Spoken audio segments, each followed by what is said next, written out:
मोहतरमुल एहतराम हमीद साहब, एम.वाई. जागू साहब, अतहर मनीगामी साहब, अज़ीज़ तालिबात, अस्सलामु अलैकुम वरहमतुल्लाहि वबरकातुहू। आज यहाँ पर आने का मकसद ये है कि किस तरीके से हम आपको साइंस आसान और सरल तरीके से सिखाएंगे।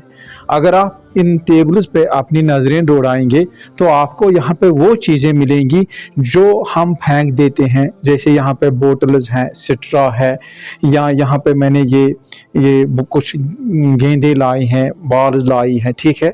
इन्हीं की मदद से हम साइंस के जितने भी हमारे फिनोमेनाज हैं, ख़ासकर फिज़िक्स के, उनको समझने की कोशिश करेंगे।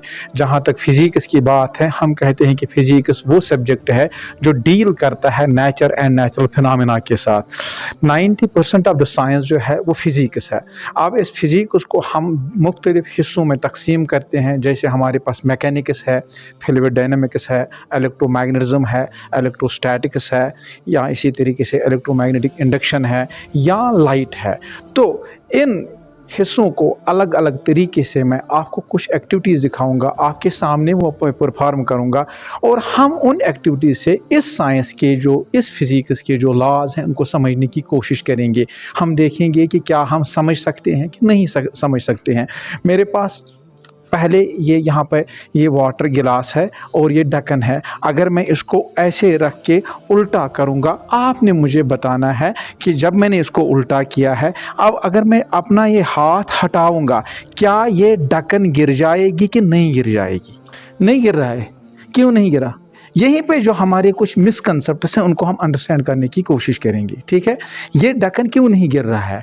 क्योंकि जब मैंने इस गिलास को पहले इस पोजीशन में था, यहाँ अंदर एयर थी, जब मैंने इस गिलास को क्या किया, उल्टा किया, वो एयर जो अंदर थी वो बाहर निकल गई, ठीक है। अब ये जो पोर्शन है इस गिलास का, इसमें एयर प्रेशर कम हो गया। क्या हो गया? एयर प्रेशर कम हो। एयर प्रेशर का मतलब है एटमॉस्फेरिक प्रेशर कम हो गया। जब एटमॉस्फेरिक प्रेशर कम हो गया तो मैंने जब यहाँ से हाथ हटाया तो नीचे से जो एयर है ये इस ढक्कन को ऊपर की साइड पुश कर रही है, क्योंकि वो एयर यहाँ पे पहुंचना चाहती है, क्योंकि ऊपर जो है वहाँ पर एटमॉस्फेरिक प्रेशर कम है या हवा का दबाव कम है, इसलिए ढक्कन नीचे नहीं गिर रही है। समझ गए? So this is the simplest and easiest demonstration for atmospheric pressure. ये क्लियर हो गया? चलो मैं आगे चलता हूँ। अब मैं क्या कर रहा हूँ काम, मैं वो ढक्कन नहीं नीचे लगा रहा हूँ, मैं इस सी को नीचे लगा रहा हूँ। जो छलनी है इसको यहाँ पे लगा रहा हूँ, फिर इसमें पानी डालूंगा, फिर मैं उसको उल्टा करूंगा। आपने बताना है कि पानी गिरेगा कि नहीं गिरेगा, राइट? चलो करते हैं ट्राई, ठीक? बताएं गिरे कि नहीं गिरेगा? गिरेगा कि नहीं गिरेगा? गिरेगा।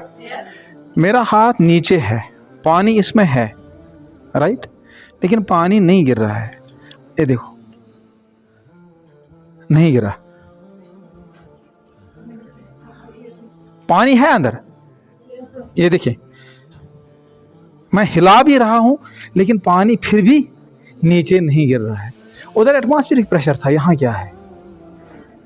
आपने अक्सर बेशतर घर में किया होगा ये, जब भी आप चाय पीते हो कभी, या पानी पीते हो कभी कभी आप ऐसा क्या करते हो, आप जो खिड़की में जो जाली लगी हुई होती है आप उसको नहीं खोलते हो, आप जाली के थ्रू से उसको बाहर फेंकने की कोशिश करते हो, लेकिन वहाँ उस जाली पे एक फिल्म सी बनती है। क्या कभी आपने ऑब्जर्व किया है?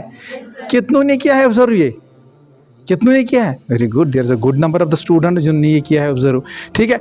तो पानी क्यों नहीं गिर रहा है? इसके पीछे एक कारण ये है, that is the surface tension. क्या कहते हैं उसको? सरफेस टेंशन क्या चीज है? Surface tension is the property of the liquids to minimise their surface area and behave like stretched membrane. अब उसको मैं एक्सप्लेन ऐसे करूंगा। देखो, ये पानी था, इसमें था पानी कि नहीं? अगर आप इस सीयू को आप गौर से देखोगे, इस सीयू में यहाँ पे आप देख सकते हो कि एक फिल्म बनी है। हर एक जो पोर है इसका, हर एक जो एरिया है उसमें क्या है? There is a water film, there is water film. अब जो वाटर फिल्म बनी वो क्यों बनी? वो due to the property of the surface tension. Liquids की दो प्रॉपर्टीज इंपॉर्टेंट है, एक प्रॉपर्टी को कहते हैं हम सरफेस टेंशन और दूसरी को कहते हैं विस्कोसिटी। ये सरफेस टेंशन क्या करता है काम? हर एक मॉलिक्यूल जो होता है सरफेस का, वो क्या करता है, वो अंदर की तरफ उसको एक फोर्स लगता है। वो जो फोर्स अंदर की तरफ लगता है, उस फोर्स की वो फोर्स लगता है due to that's called cohesive force. Cohesive force जो होता है ये उन substance between the molecule of the same substance होता है। जैसे वाटर और वाटर मॉलिक्यूल के दरमियान जो फोर्स है, अट्रैक्टिव फोर्स है, उसको कहते हैं कोहेसिव फोर्स। अगर हम इसी तरीके से दूसरा फोर्स जो हमें आता है, इनको कहते हैं इंटरमॉलिक्यूलर फोर्स, उसको कहते हैं एडहेसिव फोर्स। एडहेसिव फोर्स होता है between the molecules of different substances. जिस तरीके से आप एडहेसिव यूज़ करते हैं, किसको एडहेसिव कहाँ पे यूज़ करते हो? एडहेसिव आप यूज़ करते हो किताबों को ना चिपकाने के लिए, राइट, ठीक है। जैसे आपका फेविक्विक आ गया, ठीक है, फेविकोल आ गया, दोज आर ऑल, उनको हम एडहेसिव्स कहते हैं, या एडहेसिव टेप हमारे पास होता है। अच्छा, यहाँ पे भी होता है जो लिक्विड मॉलिक्यूल्स में फोर्स होता है, यहाँ पर उस फोर्स को हम क्या कहते हैं? उसको कहते हैं हम कोहेसिव फोर्स। और उस कोहेसिव फोर्स की वजह से यहाँ सरफेस टेंशन होता है।